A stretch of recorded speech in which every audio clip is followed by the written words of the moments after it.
Hello বন্ধুরা, বহু প্রতীক্ষা ও টানাপোড়েনের অবসান ঘটিয়ে অবশেষে জলপাইগুড়িবাসী পেতে চলেছে কলকাতা হাইকোর্টের সার্কিট বেঞ্চের স্থায়ী ভবন।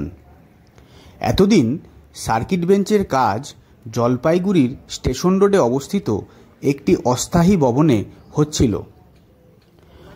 বর্তমানে এই নতুন সার্কিট বেঞ্চের ভবনটি তৈরি হচ্ছে আনুমানিক প্রায় 40 একর জমিতে জলপাইগুড়ির সদর ব্লকের পাহাড়পুর গ্রাম পঞ্চায়েতের পাহাড়পুর মোড় ও গোশালা মোড়ের মাঝে জাতীয় সড়কের উপরে। 5 তলা এই ভবনটিতে প্রধান বিচারপতি সহ অন্যান্য বিচারপতিদের এজলাস, অফিস এবং বাংলোর ব্যবস্থাও করা হয়েছে। খবর অনুযায়ী সম্ভবত এই বছরের 12 জুলাই এই নতুন ভবনটির ওপেনিং হওয়ার কথা। এই স্থায়ী ভবনটি হওয়ার পরে কালিম্পং, জলপাইগুড়ি, কোচবিহার, আলিপুর এবং জলপাইগুড়ির বাসীদের মধ্যে আনন্দের উচ্ছ্বাস দেখা যাচ্ছে।